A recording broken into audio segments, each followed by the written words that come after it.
All right, boys, massive pod today. We got Gronk, last one of the year, going into 2024 hot, and we're going in firing on Prize Picks, boys. So, you guys know, I have tried every single app when it comes to firing on sports. Prize Picks is by far the best app to fire on sports.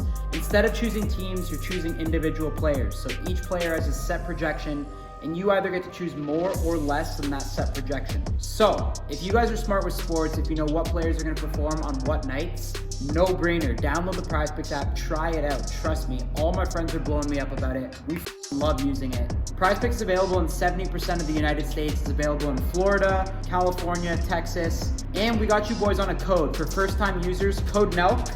Plug that in on your first time. It's going to be a 100% deposit bonus. So that's for you boys to take advantage of. Use code NELK. So much sports. We got the bowl games on. We got hockey. We got basketball, football. I'm feeling good about 2024. We're going in hot firing on Prize Picks. Download the app. Use code NELK. Let's get into the pod.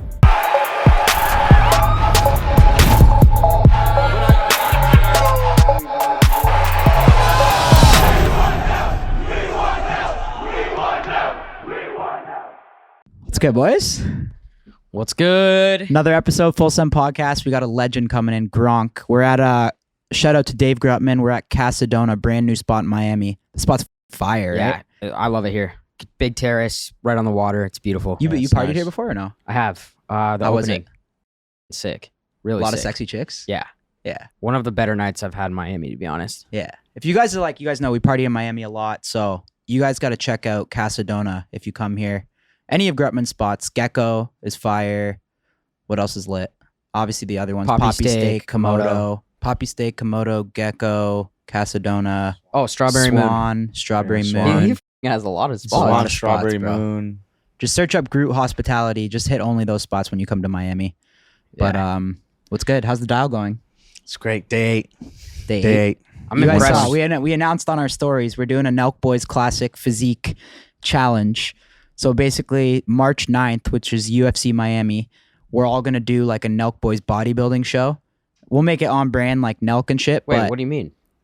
what do you mean? Bodybuilding stepping onto the I thought scale. It was just, Well, Yeah, who like has the we're best all- physique? Yeah. Like, but we're Oh. going to make it like content too. we're doing all that? Yeah. I thought it was just a We're shirt stepping reveal on the scale, yacht. bro. No matter Well, how pretty you much, look. yeah. But we'll make it like entertaining and shit. Oh, fuck. Okay. Yeah. Fuck. March 9th? March 9th, which is the day of UFC Miami. Perfect. Bro, I So didn't know it's we were doing perfect. all that. What do you mean? We're doing a show. I thought it was just like a shirt off. Yo, you win. Well, Fans vote. We got to make it somewhat entertaining and funny. Yeah. We gotta Okay. step For, like onto the stories scale. and shit. So yeah, basically all of us, whoever makes the best transformation, all of us are doing it. Us three, Cousin Jay, Jimmy, I think, Gabe, Steve, You. whoever makes the best transformation, and you guys will vote. We'll figure out how we do it, but winner's gonna get 100K, which is pretty nuts. Yeah, that's Yeah. fuck. What would you do with your money? I'll just save it. I mean, I really want to win. Like, I'm I impressed, really bro. genuinely You're want to win. focused as fuck. Yeah, I haven't drank in a minute. I feel great. 8 days straight. Like 10, 11. I just haven't drank. I don't even really want to go out. I know. Like, not that much. I mean, next year, New Year's, definitely going out. Like, that's Next a send. year or next week? No, next week. Next Oh, week, my okay. bad. Yeah. Yeah, that's definitely a send. But like regular Saturday nights, depends. If there's chicks out there, you know what I mean? Like if they Who do you think's they the come- favorites to win? I don't know, honestly. I know it's pretty crazy.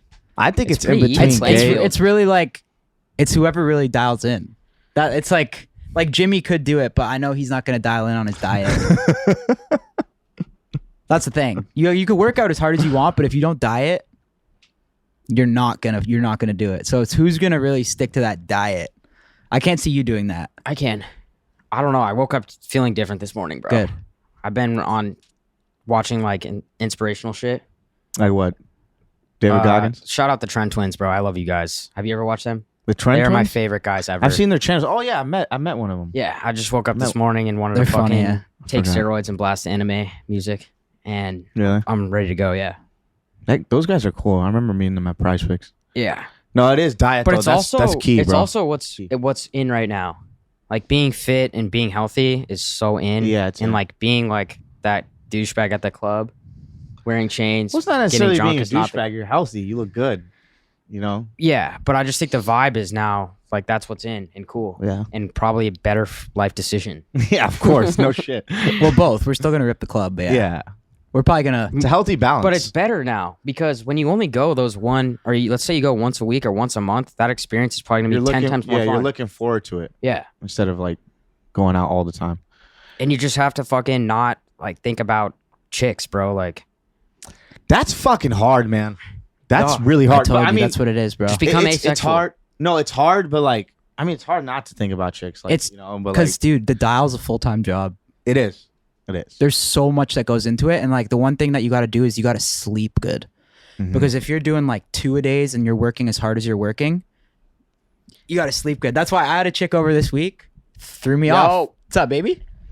It's good. It's good. How's it going, Rob? I'm good. How are you, man? Rob doing good. Gronkowski in the house. This is we appreciate you coming through, bro. Yeah, man, not a problem. It worked out perfect, man. I've been on a freaking world war of a tour. Not a war, but a whirlwind of a tour. What have you been doing? That's better. I've been on the road for 22 days right now. Yesterday was my first day off, but I was traveling still. But I've been shooting like I've had 7 days of commercial shoots, 12 hours each day. Holy USAA, I had to go to Army Navy game. I had 3 flights across country over the last 20 days as well, landing, going right to work. And man, I'm excited for the freaking holidays. Holy that's for fuck. sure. So this is my last thing I got, doing the podcast with you guys. And then I have off till January 7th when I go back out to LA to do the Fox analyst stuff for the last season of the week. So I'm excited for it, but this is a bang. This is how you finish it off. This is how you fucking go into the holidays, That's how yeah. you finish it off. Let's go. Celebration right here. You saved the best for fucking last. Let's baby. go. Let's go. How was the anthem shit? Oh yeah, the anthem. That was pretty cool, man. What was cool was like we were at in SoFi about a couple months ago, and we were at the Travis Scott concert, and we were there with all the SoFi people, all the Hollywood Park people who put on the bowl game. And I'm sitting there, and they're like, "Hey, what do you want to do at the bowl game? Like, we need something. You need to do something." Like Jimmy Kimmel hosted it, and he played the clarinet with the bands. And I was like, "All right, what can I bring to the table?" I was like, "How about I sing the national anthem?" I sung it right there on the spot. Julian Edelman was with us at the Travis Scott concert, a couple other people, and I started singing, and everyone stopped me right on the spot, and they were like, we need like 10 more shots to keep listening to your ass, Rob. And I was like, all right. I was like, but I still want to do it. They were like, we're going to get a choir for you. So then I was like, that's perfect. I don't have to study as much, try and tune my voice, get to perfection. So then I studied the night before for like 2 hours, got it down, and pulled it off right at the end. So that was huge to have four singers with me. And what was cool about it was the national choir of I forgot the exact name of it, but it was military members and veterans that went homeless, and then they take them off the streets, and they give them opportunity to build their life back up, do the national anthem, get their life back on track. So it was really cool singing with them, and I pulled it off, man. It was really fun, and I blacked out right before. I literally did. I forgot all the words. I was nervous. I started sweating. My face got all red, but I pulled it off. How many people was that in front of you, know? It was about 32,000, 34,000 people there. Damn. Yeah, it was sweet. It was cool. It was once I got going, it was like a football game. Like the first 3 plays, no matter how many games I played, the first 3 plays, I'm like, oh, he's like, dang, I'm nervous, shaking a little bit. You get a couple hits and you get a catch, and you're like, man, I can play the rest of the game, all day long. Like, I'm not nervous anymore. It was the same thing with the national anthem. Yeah. Once I hit, I was like, I got this. Yeah. Dude, it's crazy seeing you on Fox and just like not on the field anymore for us. Makes me feel like I'm getting older. You know what I mean? I do know what you mean a little bit, because I was How's like that your transition generation for you, of a bro? player. Like, Yeah. was I the guy Dude, that you were the watched? guy. You and Tom. So now I'm not playing anymore, and you're like, damn, I'm getting old. The guy that I watched growing up is on TV. Yeah. Yes, it's fun though, man. It's a lot of fun, and I'm learning from the best as well. I got Michael Strahan, who's unbelievable off the field. I mean, he does Good Morning America. He's so witty at any time. He can talk about any subject and just bring a great point up to the table at any time. You got Terry Bradshaw, Howie Long, who's been with Fox Sports with that TV show since the day it started about 30 years ago, bro. 30 years ago, they've been doing that for. Wow. And then That's crazy. we also got Jimmy Johnson, Hall of Fame of football coach, just went into the Hall of Fame with the Dallas Cowboys as well. And then we got Kurt Menefee, who's the smoothest sailing guy of all times at the end of the table leading us. So they're legit, man. They're great to learn with. I'm the youngest by like 15 years. Michael Strahan's 15 years older than me, and he's the second youngest on the squad. So it's really cool just being with them and just learning from them. And they have such a good time and such a great bond. Yeah, dude, you're a great addition. But how many days a week are you watching football? Like, yo, I could still play. I mean, I could definitely still play. There's Yeah, for sure about that. I feel like I'm in better shape now than when I was playing, especially when I was younger. Really? Yeah, because I was a maniac when I was younger. You didn't really know what I was doing. I would just show up, partying on the weekends, get out of shape over the weekends. I literally probably about 30 times in my life got out of shape over the weekends with my teammates what was the cycle as well. Like during it was a cycle. It was exactly what it was. Walk us through that week. Yeah, so during the season, like we're talking when I was young, 20s, right? Like 21, 22, 23, 24. Like I was still supposed to be in college. I left early my junior year. So it was like in the off season. No, during the season, man, I was really focused. You would have a couple beers after the game, and then get back on track during the week. You couldn't really party during the week, but like off season, man, it was just a rotation every single week. And it was like you were in college again. And Friday night comes, you're going out, you're freaking partying till 4 a.m. You brown out basically every night, no matter what, because you're pounding about 10 to 20 drinks. I mean, as a football but you player, still go out there and perform. Yes, still went out there performing. Then Saturday would come, same thing. You keep partying, maybe Saturday during the day as well.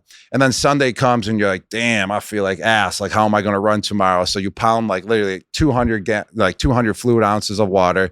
You go in the sauna, you put all the electrolytes in the water, go in the sauna for like an hour, sweat everything out. And then somehow, since we were so young and so like, what is so used to running. So like when we start running again, it just comes right back to us that on Monday we would just pull it off. The first 10 minutes always sucked, but then bam, we always got going again. Dude, working out is the best fucking hangover cure. Yeah, it is, man. It's tough the first 10 minutes, but once you get that sweat in, I feel like that's the best hangover cure. It is. Depends how hungover you are. Sometimes you can't work out if you're hungover, but a really good way to get back into working out after being hungover, I found out, because you can't really just hit it right away. When you're young, how old are you guys? You're young. I'm 29. You're 29. Oh, you look like you're freaking 21, dude. Actually, you look like you're 19, bro. No, I usually get Salim's that. young. He's 22. I'm 22. All right. So like when you're young, man, you can party. You can wake up and you can go freaking do a max out on the bench or squat at like 22 years old.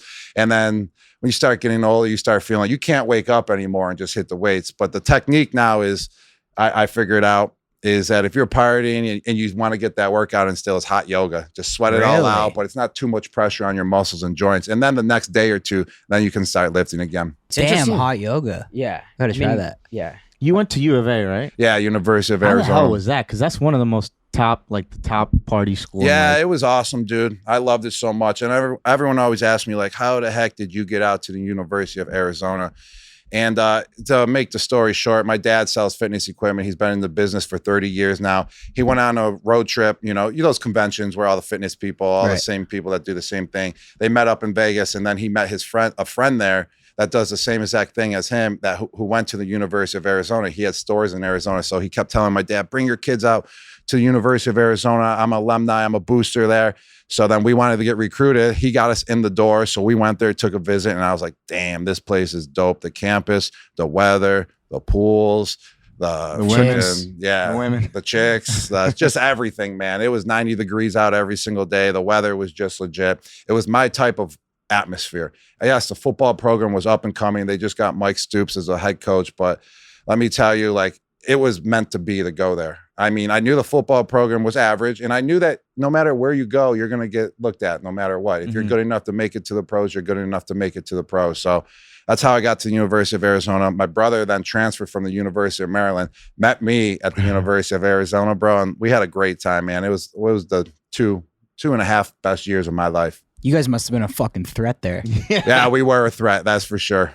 Because I've partied with Gordy too. Oh, you've partied with Gordy before? Yeah, oh, Gordy's the fucking muscle trucks. Yeah, and Gordy's shit. the absolute monster, bro. He's 40 years old and he's still partying like he's in college, bro. He's an absolute monster. I don't know how he does it. I got to give him absolutely a ton of credit for doing it and just going like an animal still to this day, man. I don't know how he does it. Does he go the hardest out of all you guys? Yes, he goes the hardest out of all of us. But if I really needed to, I could out party him. Who's like the rank? So I don't want him to think like he's the number one party. Like I could out party him in a second. What's like the He's rankings? He's the number one most consistent partier. Okay. That's what he is. And it's impressive. And he can get his work done the next day, wake up and just go after it. I mean, the guy's an absolute machine. That's for sure. Okay, what's the ranking? I like doing the rankings. Yeah. All right. For my brothers and I? Yeah. All right. Actually, if you get Chris G going, He lives in Dallas, and he's the one who actually created Ice Shaker, started that business. So he's super busy. But if you get Chris G going, he's number one on the list. And then I would say, I mean, it's hard because we all take turns. I mean, there's sometimes my brother Dan, absolute animal. We're somewhere at an event, and he's just the one going off partying and just taking over wherever we're at with the comments, with his moves, just everything. So, I mean, it's hard to make a list. I would say consistent partier, Gord's number one for sure. And then I would say my brother Dan's number two. And then you're throwing Glenn at number three, Chris at number four, then I would go with myself number five. But if I needed to out party all of them, I can put myself right up at top of that list. That's for sure.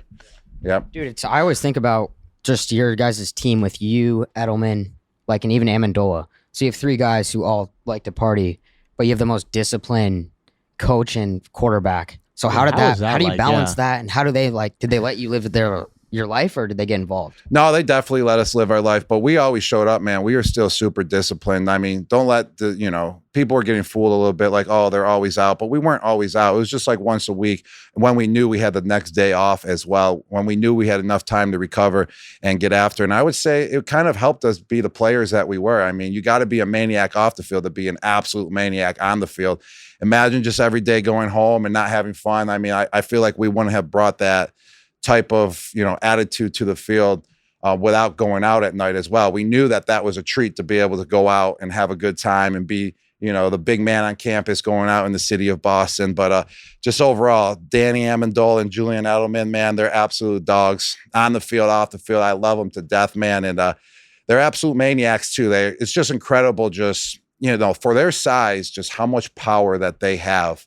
It's just incredible. I mean, Julian and Danny, they're both like 180, 170, or maybe Julian's like 195. He's absolutely shredded. But how much power they bring to the table and how much strength that they have, it's just pretty impressive. Dude, you three plus Tom is the scariest group at the club. Out of the four titles, like, what was your favorite title you guys won together? I'll go with the first one versus Seattle. Really, why? With the Seattle Seahawks, because entered us into the Super Bowl club, baby, winning a Super Bowl. I mean, you just wanted to get in that Super Bowl winning club. When we beat the Seattle Seahawks, I mean, we got in. That was our first ring. It was one of the most memorable ones because it was one of the best Super Bowl games in the history of the Super Bowl as well. There's no doubt about that. I mean, the Seahawks were up twice, like by 14 or by 10 points, and then we came back. They went up again by 10, then we came back. And then Malcolm Butler to seal the deal on that interception with like 30 seconds left in the game on the 1 yard line is just incredible story, man. So just overall, it was such a team win too. Brandon LaFell scored a touchdown. Amendola scored a touchdown. I scored a touchdown, and Julian scored the game-winning touchdown as well. So it was a team contribution overall, and Shane Vereen had about like 12 catches for 140 yards out of the backfield. So everyone contributed. It was a team win, and it was the most memorable one as well. I wonder what was going on in your mind when Malcolm Butler intercept, because that was just crazy to me. It was the very last second. I mean, it's like 1 yard line. Right? Yeah, I didn't think we lost yet, man. I knew I had some confidence in the defense. I knew something was going to go down. They had a miracle once again with a catch, that one crazy catch they had on the drive for like 30 yards. It was a miracle, that's for sure. And but I just had some faith. I knew something was going to go down. I was kind of praying for an interception or a fumble. I was thinking of a fumble recovery that we were going to have within the 10-yard line when they got down there, but I mean, it was saddening. It was heartbreaking when they were driving, and then they were in field goal range, and it was like, oh, crap, they're about to score a touchdown. But then Malcolm Butler came through, man. I was just sitting on the bench, and I never felt my body. It just jumped so fast up out of my chair, out of my seat. So just what a play by Malcolm Butler, man. He put us right back up on the map with a Super Bowl victory. What about the Super Bowls? The Super Bowl you won with the Bucks. How does that compare to the ones that in New England? That one's legit too. I'm going to put that one as number 2. That's for sure. Really? Yeah, because number 2, when we beat Atlanta, I actually didn't play in that game, which is cool, man, because I was having a good season that year. I would actually say I was having the best season of my career that year. I had the best camp of my career, and I pulled my hamstring. It was my first muscle I've ever pulled playing football. And I was dominating camp, man. You were putting 3 guys on me. I was just trucking 3 guys at once. No DB, no linebacker could cover for me that year in camp. And I pulled my hammy. Tom was suspended those 4 games as well because of the Deflategate. So then I came back like the fourth game. My hammy was still aggravating. We lost to the Bills like 13-3. They finally beat us. The whole city of Buffalo was going crazy. I'm from Buffalo. I'm like, you guys beat us. We have no one. Like Tom wasn't there. My hamstring wasn't there. Our other 2-star players were out as well. And then boom, Tom came back. My hamstring healed as well. It was about 8 weeks into it, so I was ready to go. We had Martellus Bennett as well as the other tight end. And the 5 games I played that year, actually I played 4. I had 550 yards in those 4 games. I had like 3 touchdowns. Marty B had like 300 yards and like 6 touchdowns. So we were going to be like the best tight end combination out there since like my second year in the league. And we were absolutely dominating. And then I got hit up the middle. I was going up the middle. Tom threw me a pass versus Seahawks. Earl Thomas, absolute rocket, the hardest hitter in the game, I would say at that time. I was looking at the ball, and right when I hit my fingers, he came running full speed, and I was running full speed up the seam, and he drilled me right in my chest. I punctured my lung and popped a disc in my back, and then I was out for the rest of the season. So unfortunately, I didn't play that game, that Super Bowl game, but, you know, I showed him the way in training camp, and I showed him the way how it's done in the 5 games that I played. But, yeah, so that Super Bowl, you know, was cool, but I didn't play, so I can't rank it number 1 or number 2. Rank the championship. And then, okay, so Tampa is number 2 by far. Mm-hmm. First one was versus Seattle because of such a good game it was. And then, and how it ended and all that. And it was the first one, got me in the Super Bowl club. And then the Tampa Bay one was definitely number 2 by far. I mean, going down to Tampa, they haven't been to the playoffs in 10 to 12 years or however long it was. They had a good team. They just needed to get over the hump. And going, you know, Tom going down there got them over the hump, then adding myself to, you know, just another target to get them over the hump.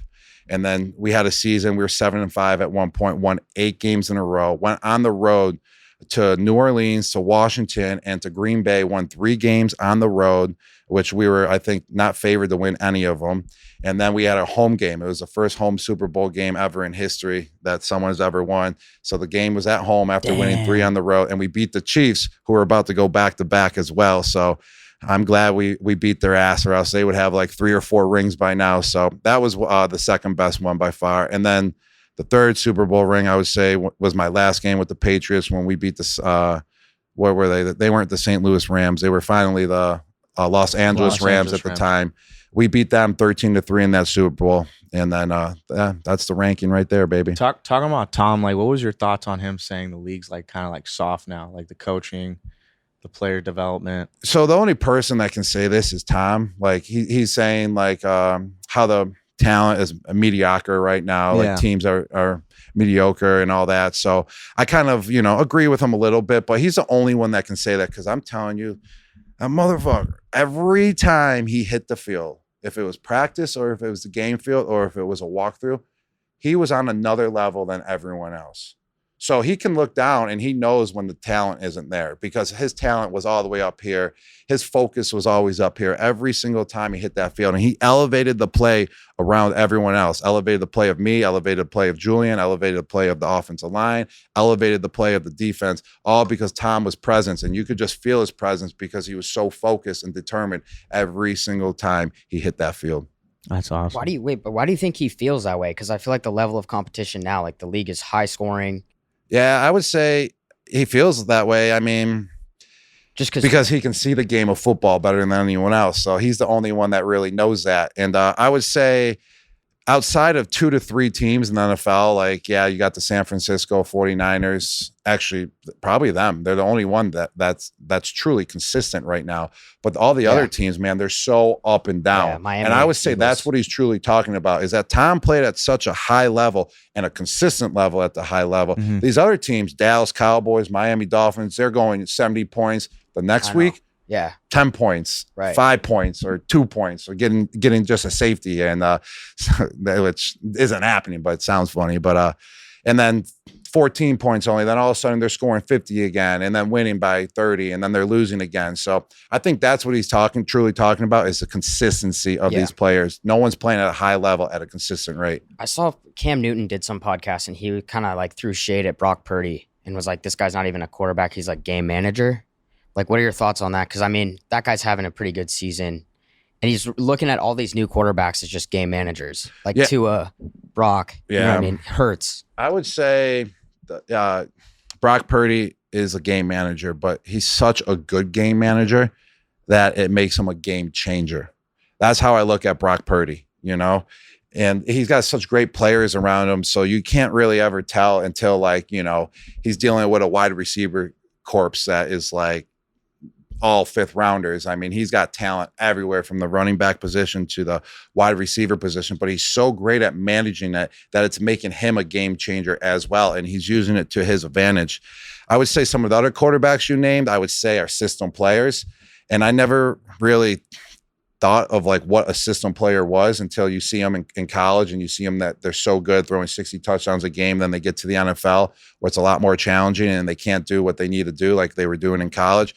But Brock Purdy, I mean, I think he's legit, and I think he's really good at adapting to his situation around him, no doubt. Yeah, you don't have that many like natural pocket passers anymore.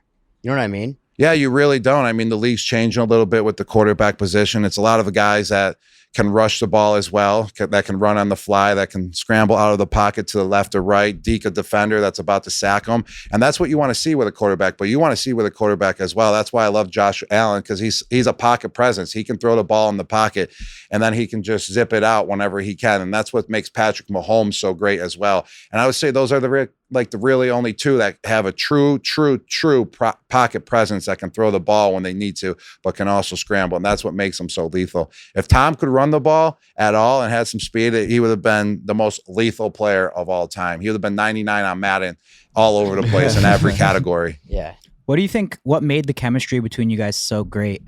I would say the work ethic that we had, man. There's no doubt about that. I mean, Tom led the way. He showed us the work ethic. Same with Coach Belichick, same with the coaching staff. I mean, I got there like 10 years into the dynasty, about not 8 to 10 years into it. So the work ethic was already established, but we would go out to the practice field, and we just wouldn't practice. We would make sure all the details and the fine points were hit. You know what I mean? Like, you can go out there, run a route, and you can be faster than everyone, but you can be covered by someone that's not as fast as you, as because you're not really running the route how you're supposed to. So it's all about the details. It's all about, you know, being on the same page as well, the chemistry with each other. Tom throwing the ball, knowing where it's going to be, knowing when to turn around, him knowing when I'm going to go out on my break, when I'm going to do a little move, so he knows when to throw the ball as well. So all of that happened because of the chemistry of our work ethic and staying after practice every single day and making sure we're on the same page every single time we hit the field. Do you remember your first interaction with Bill Belichick and Tom? Do you have a story on that? I mean, with Tom, I remember I was getting my ankles taped. I was in the training room, and he came up to me. He's like, "What's up, Rob Gronkowski?" He's like, "I'm Tom Brady." And I was like, "Yeah, I know. Hi, Tom Brady." And like, I was just starstruck at the moment, just put my hand out and shook his hand. And I remember the first time I was in the huddle with him, though, his just knowledge of football is so fast, and he doesn't slow down for you. If you're not up to his speed, it's like you got to get out of the huddle. Catch up. Yeah, you got to catch up until you can get into the huddle. So he said the first play I was ever in the huddle, and I was like, "Yo, like it's like learning, it's like hearing a language for the first time." You're like, "Yo, I don't know what the heck he just said." Yeah, I was confused. I looked over at my coach. He's like, "Over there," and I was like, "Oh man, I gotta, catch up. That's for sure." Do you think like more of that discipline came from Tom? Because if you like, then Bill, you look at the Patriots this year, they're having a shitty season. Bill's taking a little heat. What do you think about that? Yeah, Bill's taking a little heat, that's for sure. I mean, he's having his worst year, I would say, in his career, but he is the best coach of all time, if not the best coach, the top 3 then. I mean, I played with this guy in my first 9 years. I wouldn't change a thing either. If I had to go back and redo it, I would not redo any of the situations I was in. And also going there was great for me, you know, being under a program. The way that Bill Belichick runs it is just so good. You know, for a lot of young guys, you know, it's a lot of discipline and a lot of action that you got to take, and a lot of sustainability of being reliable to the guy next to you. And that's huge to have in just the game of life as well. You take what you learn from Coach Belichick and the New England Patriots organization, and you can apply it to your life as well, which I sure am. Being disciplined the way you got to be disciplined, being there for, the teammate, being there for the company that you're working with, being here for you guys now, saying, "Hey, here I come," making sure that you're on time, that you show up and do the right thing. So Coach Belichick also knows the game of football better than anyone else I've ever seen known the game game of football as well. He knows every coverage. He knows every pass play. He knows every route. He knows every little trick and technique to get around the guy. He knows when a little guy can beat a big guy. He knows when a big guy should be able to whomp a little guy. He just has the it factor as a coach. I would say what's going on, that's why it's such a tough situation to be like, Coach Belichick, we're going to fire you, because it's like, damn, who's going to get Coach Belichick then? That's a lethal weapon. So that's why it's a tough situation right now. I think they should definitely give him another year or two in New England. Was there ever a time where Tom or Bill had to check you? Oh, like make sure, just like you were dog fucking a little bit. Oh, like, yeah, man. Is there a story with that? Yeah, they checked me a couple times, that's for sure. I remember one time, Tom Brady always wanted me to run a corner route to get outside of the defender. If he's playing like 10 yards off of me and I'm running a corner, a flag route, he's like, get outside leverage every time you break it to the flag. And like, I just wasn't capable of getting outside leverage. Like, I was just too stiff sometimes, too lazy, I would say. Actually, that's probably the better answer. And I kept going inside, because then when you go inside, the guy's just going to seal you off, and then you make the break and he's right there on you. But I always felt like for myself, I had a better chance of still like getting like a turbo boost and getting around the guy, even if I went inside him. But Brady always wants the guy to go outside.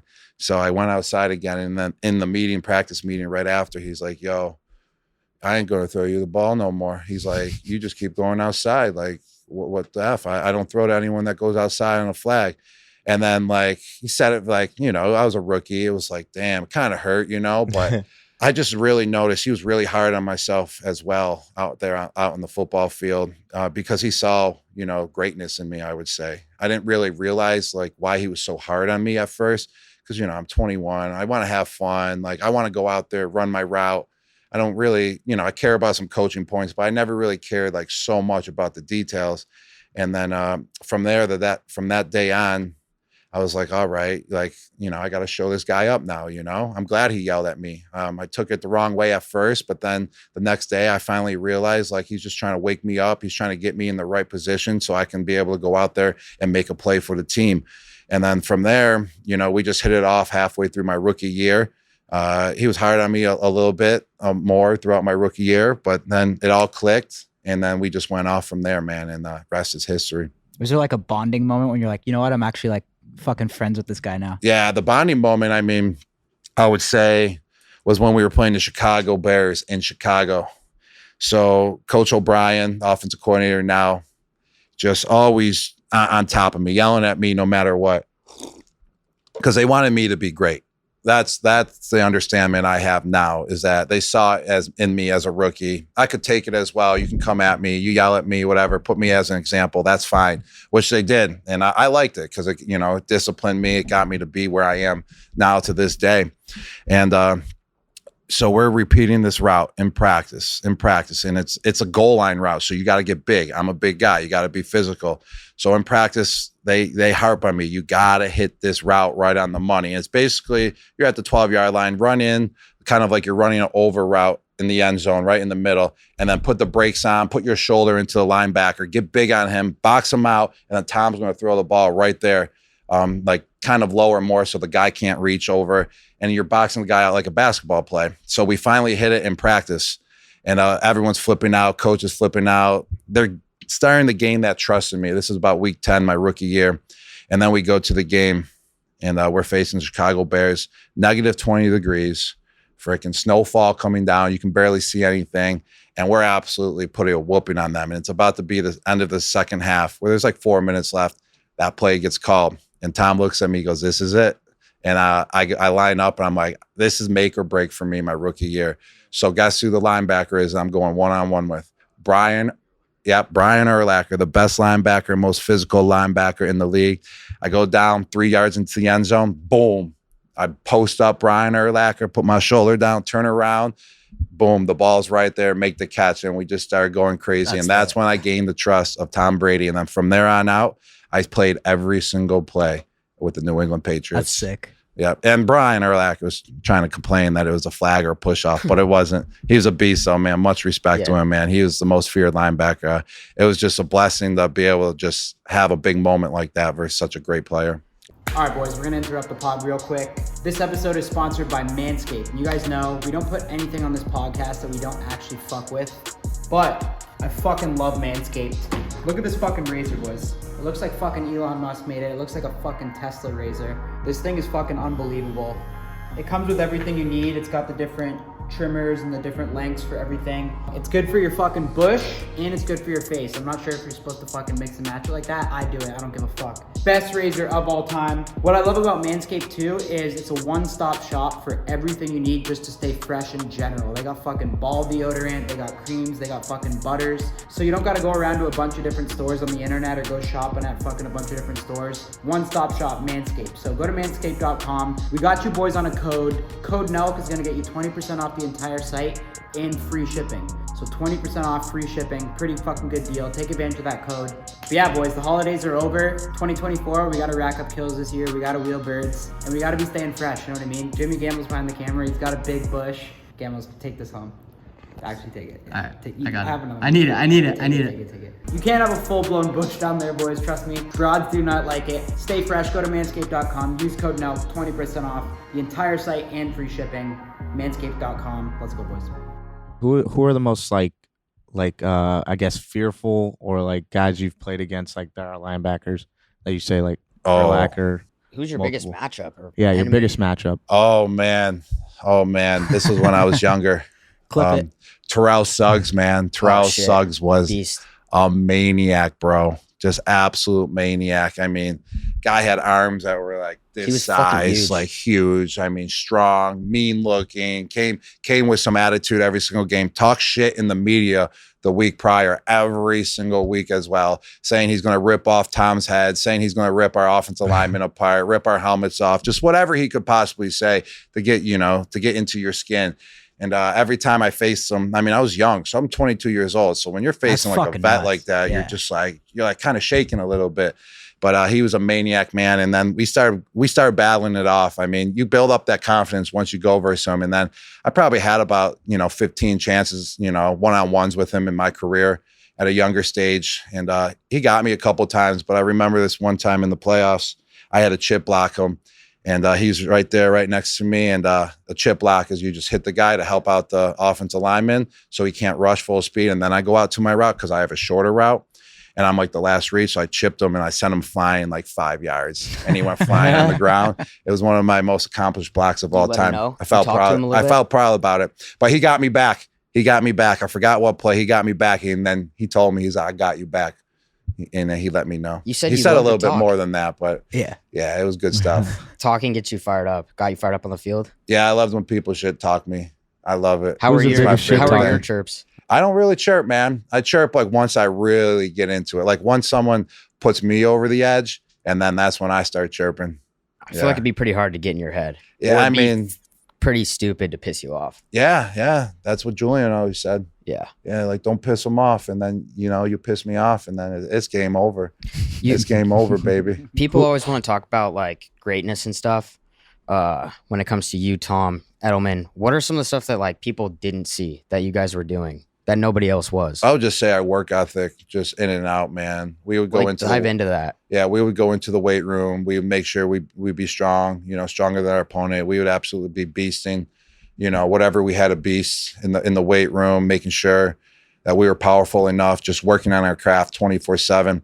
And then going out in the field and just fine tuning everything that we needed to fine tune, just making sure everyone was on the same page 24/7 all the way up to game time, and then making sure we understood each other out on the game field, because communication is huge in the NFL. If you can't communicate, it doesn't matter what type of players you have on the field, you're never going to get the job done. If you miss a signal out there and Tom thinks you're going to run that route that he just signaled, but the wide receiver missed it, guess what, bro? That's a broken down play. That could be a 10-yard sack then instead of a 40-yard gain, and boom.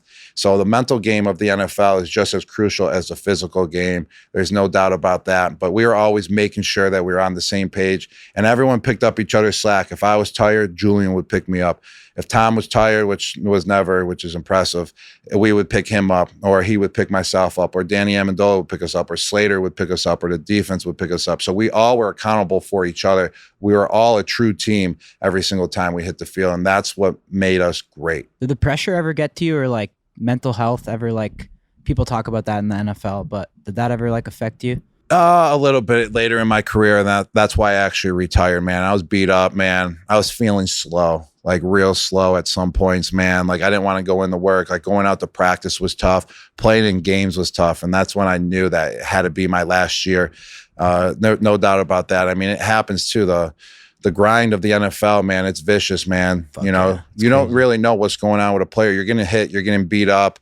You know, if you have a big, huge bruise on your body from that game and you're trying to practice that week, your body's trying to focus on healing that bruise or that bump or that contusion or whatever it is. So therefore, your brain's kind of shut down because it's trying to heal it. So it was just a grind at times, that's for sure. You had to find ways to fight through it. That's why it's great to have great teammates around you because they can pick up the slack and understand if you're hurt.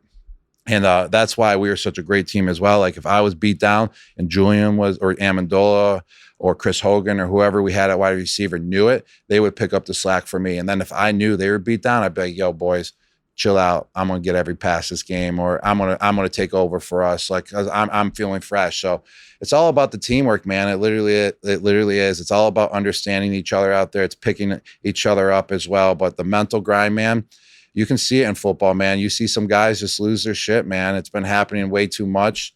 It's been happening way too often. It's not good to see. It's not a good product of the NFL when you see these guys just go batshit after, or even while they're playing football, they don't even show up and they're missing. I mean, there were some points in my career where I was like, I don't want to go to practice. I don't even want to show up. And I actually pulled it off once. I went in, said I was sick. I was pretending to fake cough. I talked like I was sick. And this was with the Patriots, one of my last years. And literally he sent me home, and I literally went home and I was just like, thank you, Lord. I was like, I needed a day off. I was so beat. I couldn't think at all. I was so slow. And that day off also like helps tremendously, like crucially, man. Like it's crucial. And it's hard to get a day off too, because you got to be accountable. But I did that, man. I did it for the benefit of the team. Yeah, it looks selfish, but I swear it was for the benefit of the team to get me feeling better. I mean, you guys are, when it comes to your guys' whole, I've never seen a group that close ever. I don't think maybe in sports, like between you, Tom, and Edelman, just like no one's selfish. Everyone's for each other. What did you guys do off the field, if anything, to like build that bond even stronger? I mean, for Tom, he just got married to Giselle. He was like 33 when he's like my age right now, actually 1 year older than when I met him. I met him when he was 33. So he was married with kids. So like he was focused. He's a family man, one of the best family mans I've ever seen in my life. Great parent. So then obviously you don't really hang out with the vets either. I mean, every different age. You're 30 as a vet. You're not hanging with a 21-year-old. So like we had a good group of young guys. We had Stephen Ridley, Shane Vereen, Julian Amendola when he came over. We had a lot of other guys as well, and we would always just hang out after. We were in Foxborough, so there wasn't much to do. So we would have ping pong tournaments. We would have cornhole tournaments. We would go out and hit the city of Boston, have some dinners together. So we always had a true bond. We always stuck together. We would go out and do things together when we were off the field as well. So that's actually what builds the relationships as well, when you got guys that are sticking together off the field too. What are you most competitive about off the field? I would just basically say all the little activities like cornhole, ping pong. We're always going at it, that's for sure. Video games, not so much. There's some guys on the team that go absolutely nuts for video games. But most competitive, like, it's just those little niches. We'd also play what's that? The paddle game now. What's that called again? Pickleball? Yeah, pickleball. Everyone's playing that now. We would do all that. So we would just compete at everything. We'd shoot hoops. We didn't really play like real basketball, like 5-on-5 or 1-on-1. We would just be shooting competitions, like 3-point games.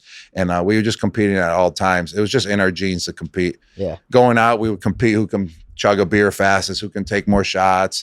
Or we'd be out to dinner, who can eat the steak the fastest. So it was just in our genes to just always compete, and that makes you a better football player. It really does. What was the best like post game party, and where? Oh man, the best post game party, I would say, was actually at my house. We call it Ratio. And that's the only details we can get into. We made a pact that we can never talk about it, but we can only give glimpses of details. I was just on Julian's podcast, Names with Games, and we brought Ratio that. Sounds pretty self-explanatory. Ratio. So that's what it was called. So that's all we got.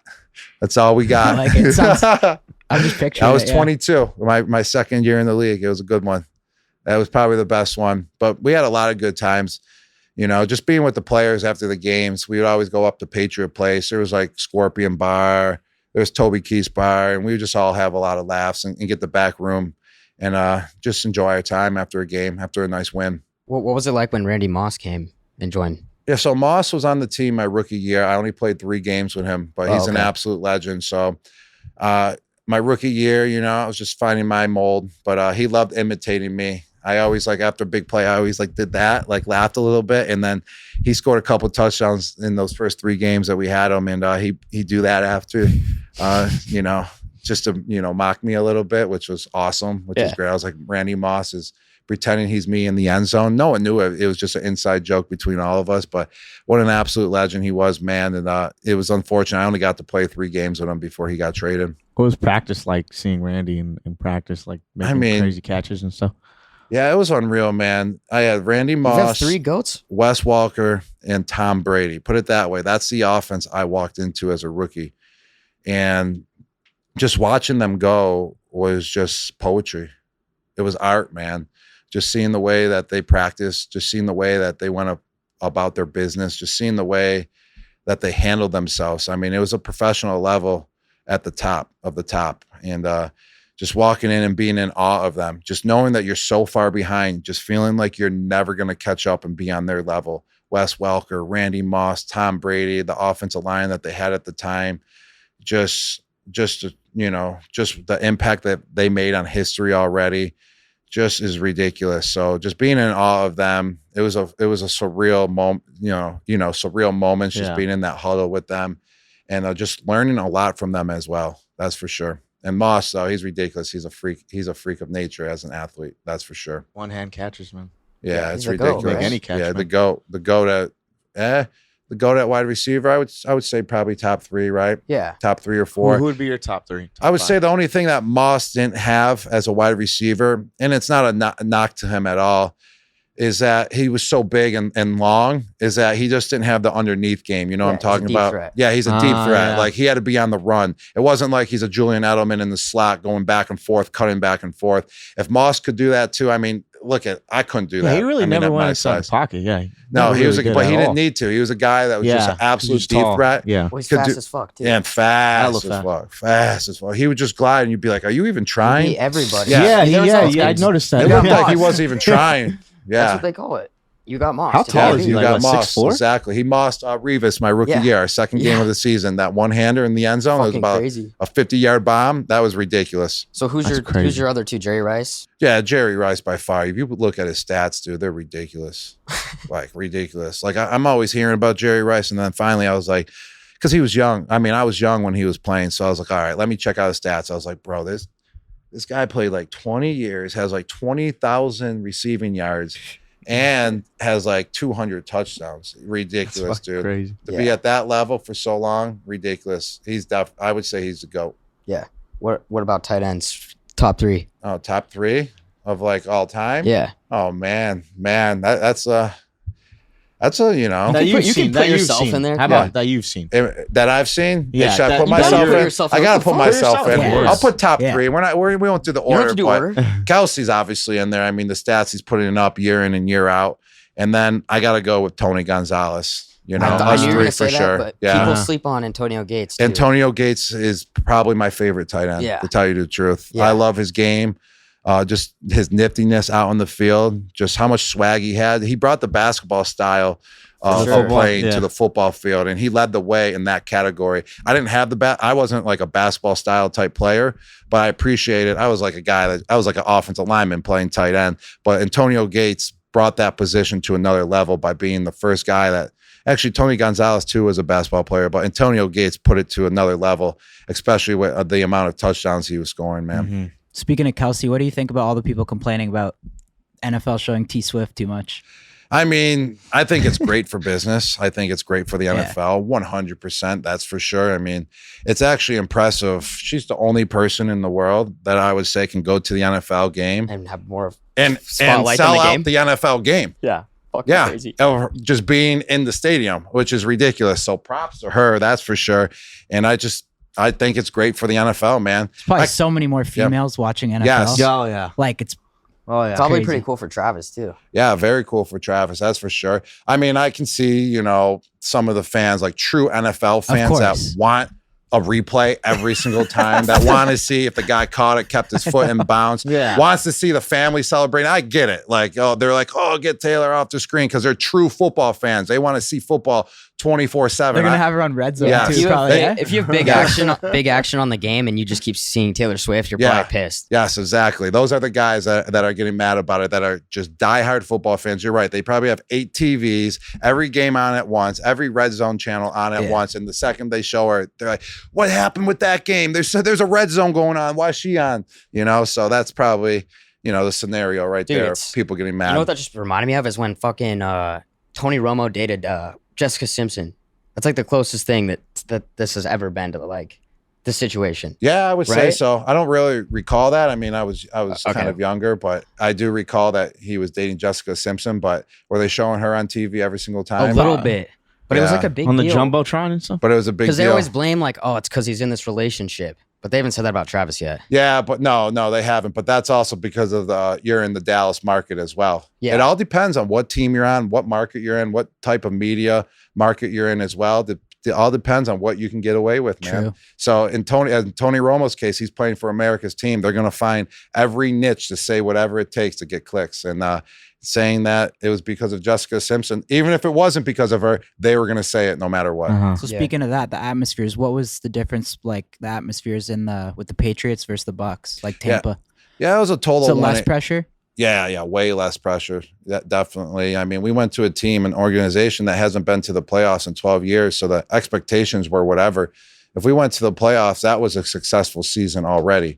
Like, no doubt about it. Like, totally successful. And so making the playoffs was huge. I mean, it was definitely a lot of less pressure than New England. I mean, you lose a game, you feel it from the media, you feel it from the fans. We lost a couple games in Tampa, and you didn't feel it as much as you would in New England.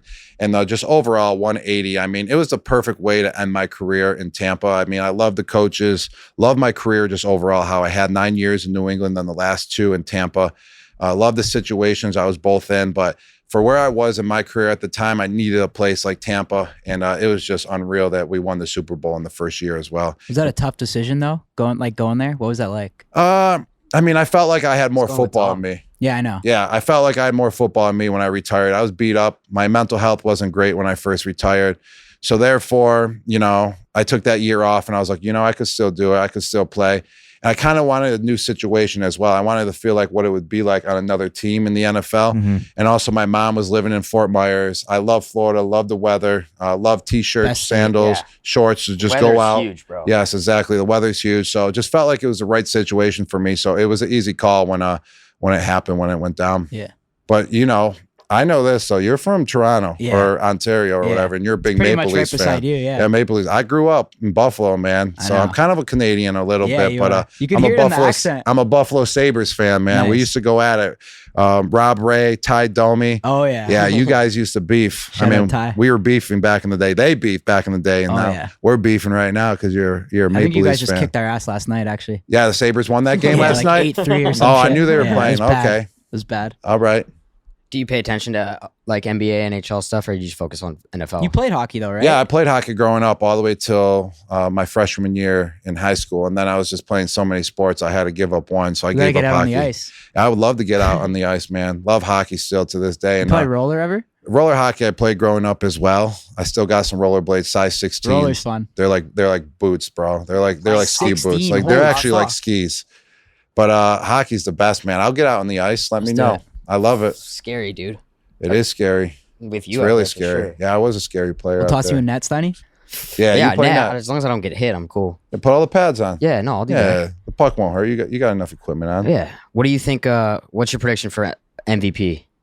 Oh, I'm gonna go. I want McCaffrey to win it. I mean, I don't think there's any. He's having a great- Yeah, he's having a great fucking season. incredible. He's bro. just blessing us on prize picks every time. Man. Yeah, man. I think the Niners got it. Yeah, I think feel like they got it this McCaffrey year. should win it. There's no quarterback that's been consistent enough. Okay, but what about like Tyreek Hill's having an insane Tyreek's season, good but they too. don't even really consider him. Yeah, I would say Tyreek Hill, but the reason why he's not considered anymore is because 2 games ago he only had like 40 yards, right? and he got hurt during the game. Yeah, and then last week he didn't play.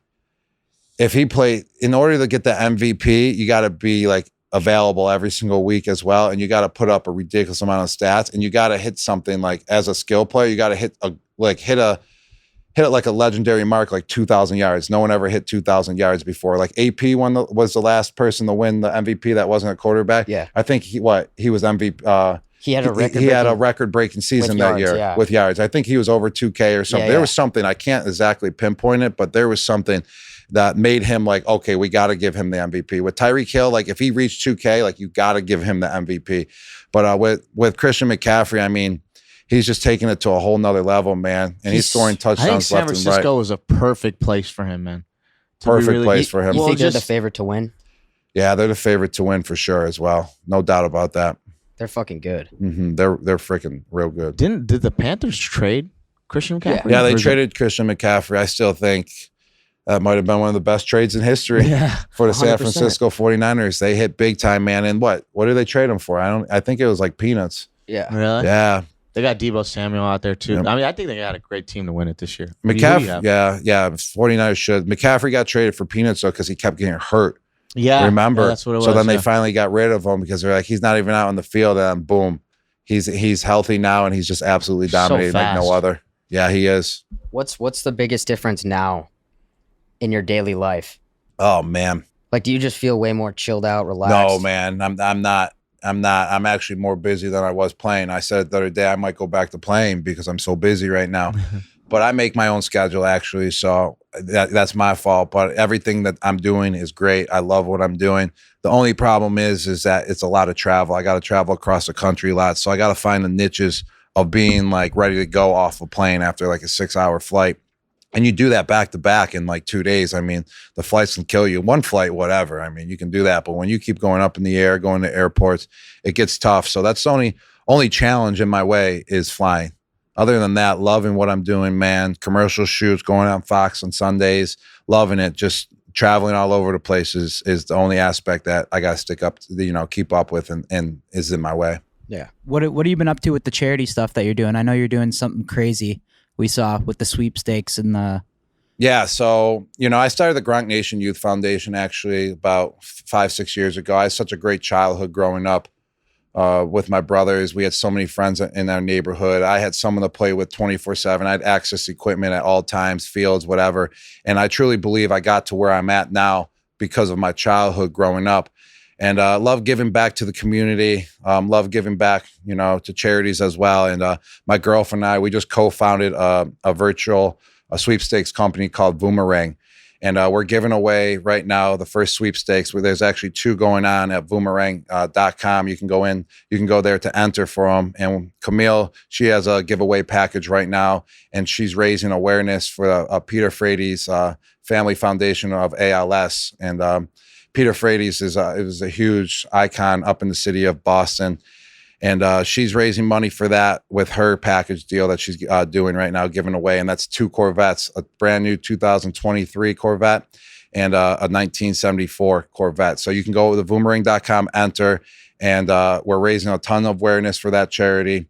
And on top of a lot of the proceeds are going to that charity as well that we raised through the sweepstakes as well. And then my package I'm giving away is $140,000 dream vacation package, $50,000 in Delta. Holy shit. Yeah, in Delta gift cards, $50,000 in an Airbnb gift cards, and $40,000 in the Visa gift cards. So you got straight cash to go out. $40K in Airbnbs? Yeah, so if you win this package, man, you got $140,000. Let's go. In vacation, money to go out there and just have a dream vacation.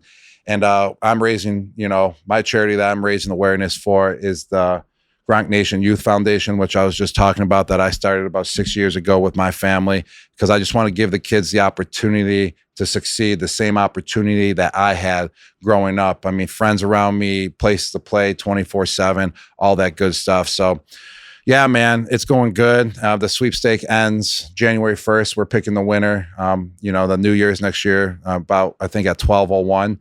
We'll be picking the winners. So just overall, man, it's great. It's great awareness for charities. It's great. to be doing business with my girlfriend as well. She's wonderful. She does a great job with everything. And what's cool about the Corvettes is that we're going to be driving the Corvettes to the winner's house as well. So Camilo and I will be showing up, and it's just super cool, man. So you go to the website, you enter, get tickets, and then the winners get drawn January 1st? Yes, that is correct, my man. That is we'll correct. We'll put the link at the top of the description. Go, I'm going to enter. I want that 40K Airbnb. Hell yeah. What would you do with a 40K Airbnb? Yeah, what would you do?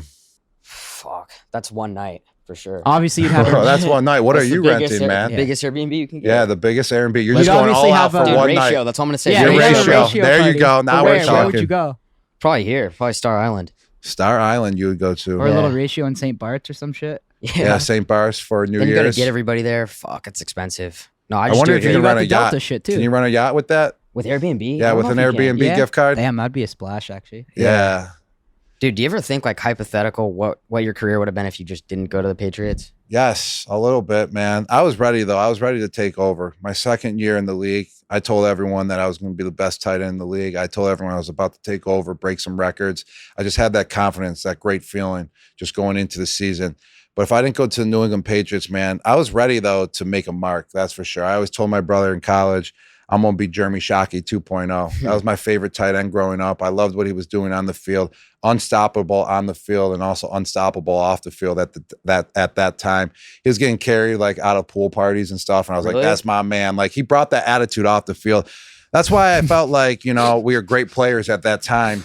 Julian and I and myself just going out because we were bringing the attitude around with us 24/7. We would bring that attitude of, you're not stopping us when we go out. We're going crazy when we go out. We're all in, just like when we're on the football field. So we had that persona around us 24/7. That's dope. Like, you're not going to stop us. Like, that's kind of how it factored into how we got away with what we were doing off the field. And we weren't doing anything bad. I mean, it's just an athlete shouldn't be going out and drinking and being able to go out 2 days later and dominate. But it was our mindset that was getting us to that level of domination. And we knew we had to show up every time too, if we got caught out partying and everything. So that's what's up, man. That's what's up. You think you guys would have a little tougher time now with social media and shit? Yeah, big time. Because we were right in the era of when it was just starting. So we got away with it a little bit. Oh, yeah. And it's just annoying, man. I mean, you're not even doing anything wrong. It's just annoying with the social media era, the cameras all over the place. If I could go back, man, if I can, if I had a say in this world, I would just cancel like all those cameras, like out at all times. I mean, there's a lot of great things that come out of it, but like, it's just annoying, like, to go out in the public and it's just 24/7. Gotta watch your six. Anything that happens, you might as well just consider it's on the internet. If you're out in public, someone could be fucking. And then you can't, like, your standards for girls has to be higher too. You know what I mean? Yes, exactly. That's a good point right there. You don't want to be seen with a dirty. Yeah. No, speaking from personal experience. Yeah. Did that happen to you? Yeah, and then you have to hear about it from them too. Yo, saw this. Right? That's true. Yeah. That is true. Yeah. I love when I caught my buddy with someone. You might have gotten caught back in the day. I would have been caught back in the day for sure. Yeah. Not even knowing. You're just blacked out, just running around, not even knowing what you're doing. Oh my God. Roasted in the locker room? Fuck that. We don't need that. No, you don't need that. That's a good point. Yeah. One thing I wanted to ask about too is, I know it's like crazy situation, but what was it like being there with the whole AB situation when he took his like shirt off on the field? Like, what was going through your head when you saw that happen?